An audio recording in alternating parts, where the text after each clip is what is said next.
Olá, amigos aqui do canal Crescer na Fé. Mais uma vez nos encontramos aqui para falarmos a respeito da Palavra de Deus. Você que nos acompanha, assiste nossos vídeos, deixe o seu like, se você não for inscrito, se inscreva e ajude a divulgar o canal Crescer na Fé, que tem o objetivo de partilhar a Palavra de Deus, as coisas da fé, enfim, auxiliar a caminhada de cada um de nós. E para este encontro, nós trazemos aqui mais um comentário breve sobre ainda as cartas pastorais. Hoje falaremos sobre a segunda carta a Timóteo. Então, se você está aí já sintonizado conosco, nos acompanhe e assim nós vamos juntos crescendo na fé.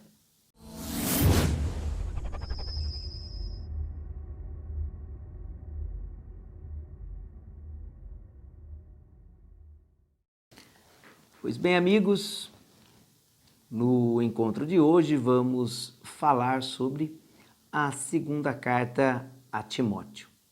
Para tanto, convidamos você, neste nosso primeiro momento, a rezarmos juntos, pedindo a luz, a graça, a misericórdia do Senhor, para que possamos, como vai dizer nesta carta a Timóteo, reavivar o dom de Deus que está em nós, não é? Principalmente o dom da fé, da esperança, da caridade, essas graças, nessas virtudes teologais, mas todos os outros dons que Deus nos concede para que nós possamos compreender melhor, crer melhor, viver melhor e tornar este mundo também mais parecido com aquele que Deus desejou. Então, para tanto, convido você a rezarmos juntos, pedindo a intercessão da grande discípula do Senhor Jesus, Maria, nossa mãe. Em nome do Pai, do Filho e do Espírito Santo. Amém.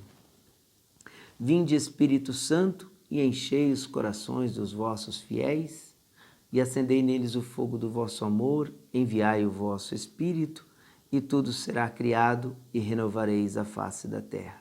Oremos, Deus que instruístes os corações dos vossos fiéis com a luz do Espírito Santo, fazei que apreciemos retamente todas as coisas, segundo o mesmo Espírito, e gozemos sempre da sua consolação, por Cristo, Senhor nosso. Amém. Ave Maria, cheia de graça, o Senhor é convosco, bendita sois vós entre as mulheres, bendito é o fruto do vosso ventre, Jesus. Santa Maria, Mãe de Deus, rogai por nós, pecadores, agora e na hora de nossa morte. Amém. E assim então, queridos amigos aqui do canal Crescer na Fé, como nós temos trazido aqui nestes nossos encontros, vamos falando um pouco sobre a Palavra de Deus. A segunda carta a Timóteo é então a última carta que vamos tratar dentro do que se convencionou chamar aquelas cartas ou epístolas pastorais, não é? Que são as cartas, então, direcionadas aos líderes das igrejas, das comunidades, com o intuito de organizar, de tratar do cuidado da comunidade e assim por diante, não é? Então, por isso que elas têm esse caráter de pastorais. A segunda carta, portanto, de Timóteo é o que vem fechar a este conjunto de epístolas com essa denominação. Mais uma vez, recordamos aqui que esta carta ela é atribuída a São Paulo, não é? O escrito paulino, porém, ainda existem algumas questões que, porventura, colocam esta carta sobre duas possíveis datas de edição, de 66 e 67 mais ou menos, não é? Aí é uma carta muito provavelmente mesmo uma carta paulina, e outros a consideram aí entre o ano 95 a 100. Neste caso, nós já teríamos uma carta escrita por um discípulo de Paulo, uma vez que então ele já estaria sido martirizado, não é? Mas de uma forma ou de outra, o que mais nos interessa, na verdade, é o legado deixado por este grande apóstolo, e a segunda carta a Timóteo nos traz coisas simplesmente muito importantes, não é? Primeiramente, este endereçamento da carta começa como o protocolar, não é? Nas epístolas. Então, ele é endereçado ao seu filho amado Timóteo. Então, no capítulo 1, a saudação e o endereçamento, a ação de graças, elas acontecem desta forma. Paulo, apóstolo de Jesus Cristo, por vontade de Deus, segundo a promessa que está em Cristo Jesus. A Timóteo, meu filho amado, graça, misericórdia e paz da parte de Deus, Pai, e de Cristo Jesus, nosso Senhor. Então, aqui nós vemos essa carta direcionada com um cunho muito pessoal a um líder que está à frente de uma comunidade, neste caso Timóteo, e a quem vai ser então dado alguns conselhos, exortações, não é? Orientações. Mas a carta 2 Timóteo, ela também parece ter um cunho bastante de incentivo a este grande líder. Talvez porque pela sua personalidade, pela sua condição de vida, Timóteo era ainda um jovem, não é? Considerando as condições do tempo, que estava à frente desta comunidade e com uma personalidade talvez ainda tímida, não é? E Paulo então vai novamente fortalecê-lo nessa sua posição, não é, de líder de uma igreja. Alguém talvez com uma saúde frágil, como nós vamos ver nos escritos paulinos, inclusive um conselho que Paulo vai dar aí a Timóteo para que ele cuide da sua saúde, do seu estômago e tudo mais, nos dão mais ou menos o contorno da situação pessoal deste grande colaborador de Paulo e, ao mesmo tempo, esse grande líder que Paulo havia deixado diante desta comunidade. E aí o que nós vamos perceber? A primeira coisa que Paulo reforça nesta carta é a realidade que lhe cerca e que ele vai dizer que isso também não é alguma coisa que se deva desconsiderar na vida de todos os líderes e seguidores de Jesus Cristo, que é exatamente o sofrimento. Paulo, então, estaria preso, não é?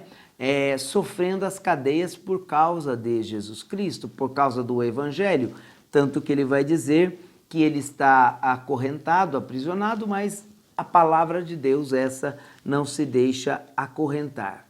E por que Paulo nos apresenta isso logo de início para Timóteo?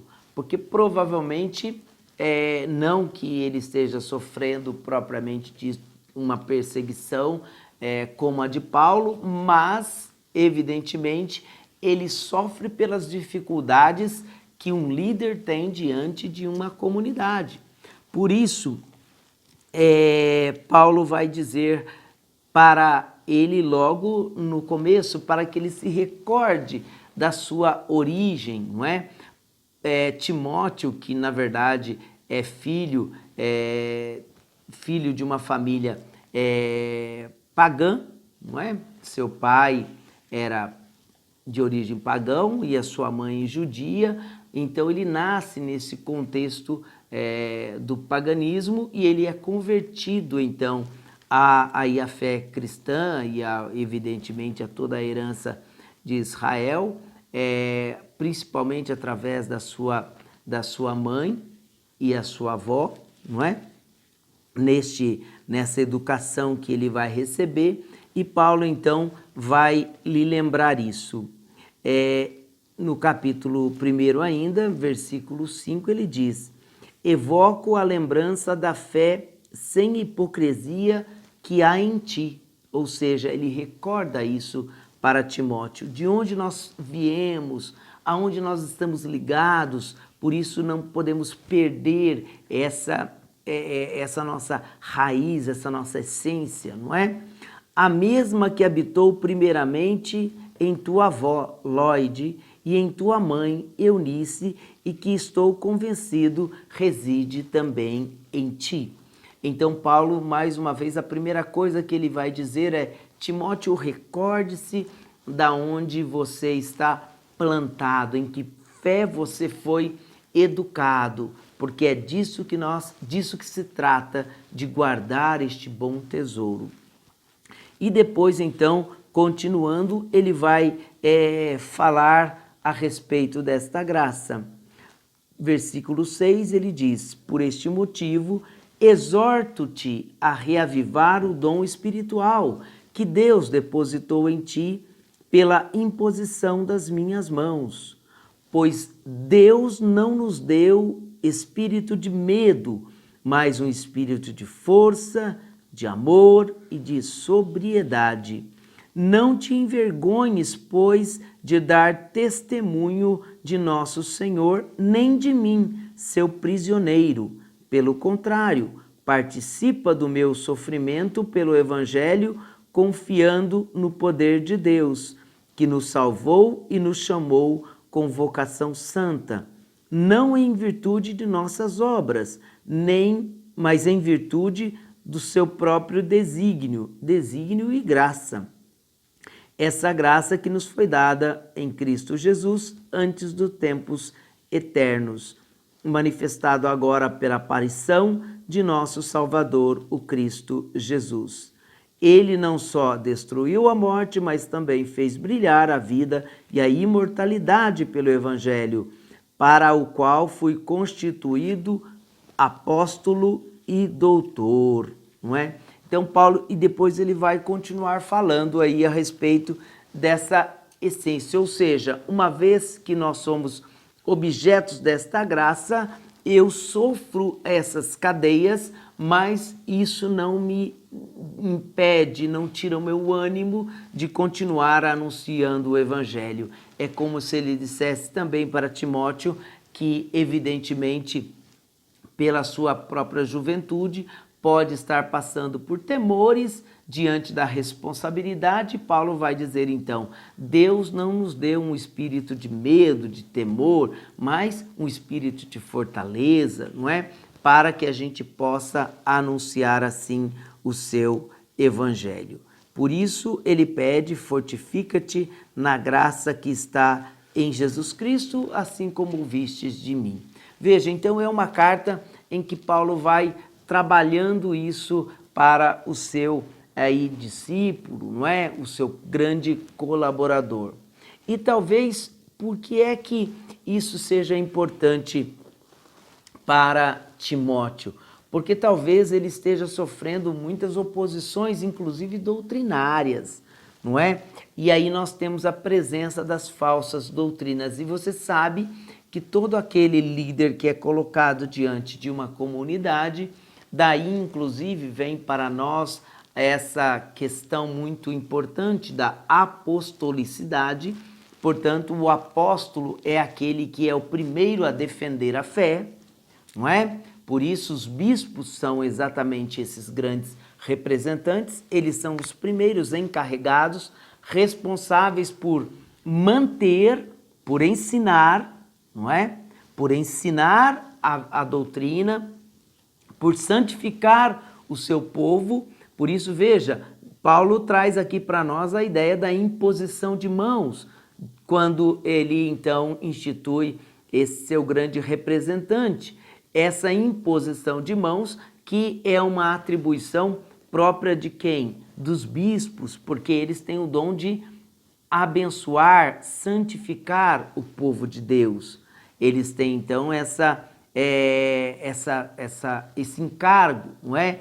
De ensinar, de santificar e de presidir a fé do povo de Deus. Portanto, por isso que o bispo, não é, sucessor dos apóstolos, ele sempre tem aí representado na sua cátedra, em todas as catedrais, né, cada diocese tem a sua, para dizer que é dali que o bispo, então, ele exerce esse munus, esse direito-dever, não é? Esse poder-dever, né, de serviço para ensinar, santificar, né, presidir, guardar a fé e defender essa mesma fé. E aí o que nós percebemos? Uma das coisas que a carta nos relata aqui é que dentro desta comunidade, bem provavelmente, acontecia algumas contestações em relação a essa fé. Paulo chega a falar no capítulo 3 de certas pessoas que que se opõem exatamente à questão do credo fundamental da fé cristã, que é a ressurreição. Se você quiser, inclusive, acompanhar comigo, uma das recomendações que ele vai fazer é exatamente essa para Timóteo, no capítulo 3, versículo então 14. Recorda todas estas coisas, atestando diante de Deus que é preciso evitar as discussões de palavras. Elas não servem para nada, a não ser para a perdição dos que as ouvem. Procura apresentar-te a Deus como homem provado, trabalhador, que não tem de que se envergonhar, que dispensa com retidão a palavra da verdade. Evita palavreado vão e ímpio, já que os que praticam progredirão na impiedade. A palavra deles é como gangrena que corrói, entre os quais se acham Himeneu e Fileto. Veja, provavelmente, bem concretamente, algo nesse sentido deveria estar acontecendo nesta comunidade, o que provavelmente poderia causar uma certa inquietude para este grande defensor aí da comunidade, esse líder da comunidade que seria Timóteo. Eles se desviaram da verdade, dizendo que a ressurreição já se realizou. Pervertem a fé de vários. Veja, diante de uma situação dessa, em que uma heresia era defendida, propagada por esses homens, quem é que tem que defender a fé? Exatamente Timóteo. Por isso a exortação que Paulo vai fazer a ele, para que ele permaneça firme, que ele se lembre de onde ele veio, o que é que ele recebeu e quem é o Deus que ele serve. E este é um dado fundamental, não se podia ter nem sequer, já neste momento, dúvidas a respeito da ressurreição, embora a ressurreição fosse um dado que veio a ser elaborado ou desenvolvido durante longo tempo, não é? Na vida do povo de Deus, ela não aconteceu de um momento para outro, mas Paulo, mais do que ninguém, pode constatar que é uma realidade, porque ele se encontra com Cristo ressuscitado, ele não tem um encontro com Cristo histórico, digamos assim, não é? Então, a ressurreição foi o grande divisor de águas que deu aos apóstolos, evidentemente, todo este vigor para que eles pudessem recobrar o ânimo, reaviva o dom de Deus, não é? Paulo diz a Timóteo, para continuar pregando mesmo diante dos sofrimentos e das perseguições. Por isso que lá no capítulo 4, Paulo vai então, depois de toda essa exposição, não é? Essa advertência contra os perigos que rondam a comunidade e a vida de todo o cristão, afinal de contas, essa palavra também é para nós, por isso vale a pena uma leitura bem aprofundada nisso, não é? Olha o que ele diz no capítulo 4, levando de novo essa mensagem de ânimo para Timóteo. Eu te conjuro diante de Deus e de Cristo Jesus, que há de vir a julgar os vivos e os mortos pela sua aparição e pelo seu reino. Proclama a palavra, insiste no tempo oportuno e inoportuno, refuta, ameaça, exorta com toda paciência e doutrina. Veja, este é o papel do apóstolo. Anunciar oportuna e inoportunamente, exortar, defender com toda a paciência a doutrina. Então, talvez essa seja a situação em que Timóteo esteja passando e por isso a carta foi escrita, pois virá tempo em que alguns, não é? Parece que essa carta também é bem atual também para nós, obviamente, porque a palavra de Deus, ela nunca envelhece. Alguns não suportarão a sã doutrina. Pelo contrário, segundo seus próprios desejos, como sentindo comichão dos ouvidos, se renderão, se rodearão de mestres, desviarão os ouvidos da verdade, orientando-os para fábulas, ou seja, para ideologias que não se firmam na verdade de Jesus Cristo, não é? Quanta coisa ouvimos hoje no mundo, quantas contestações nós também muitas vezes presenciamos todos os dias, com relação até à fé cristã, não é? Se busca muitas vezes desacreditar a fé, os valores cristãos, e Paulo vai dizer aqui na sua carta que é preciso manter a genuína fé. E ele diz então, tu porém, sê sóbrio em tudo, suporta o sofrimento, faze o trabalho de evangelista, realiza plenamente o teu ministério.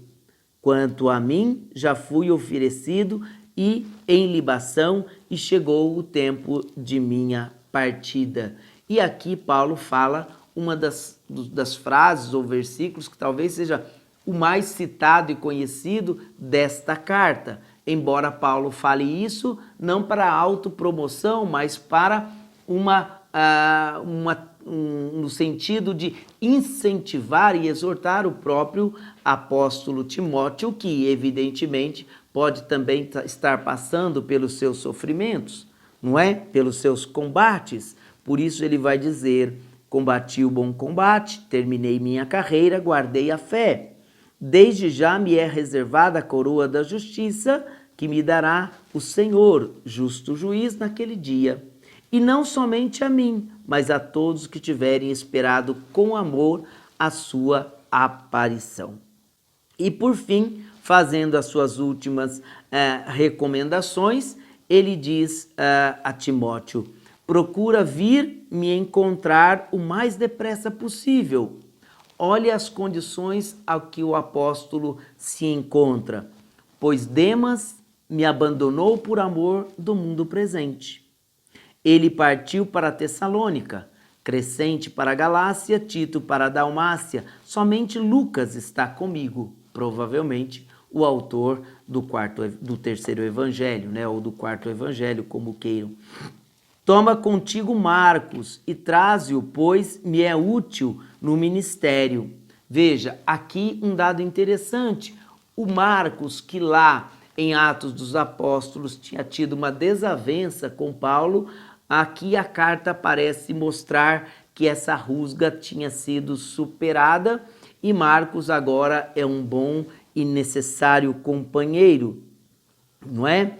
Enviei Tíquico a Éfeso, traze-me quando vieres o manto que deixei em Trode na casa de Carpo, e também aqui algo muito importante para entendermos também o processo de redação das Sagradas Escrituras e do Novo Testamento principalmente.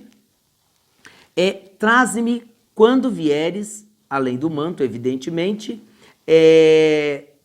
também os livros e especialmente os pergaminhos. Ou seja, aqui nós percebemos que os escritos já eram uma realidade entre as comunidades. E são esses escritos que, obviamente, dentre eles, muitas das suas cartas que farão parte também do Novo Testamento.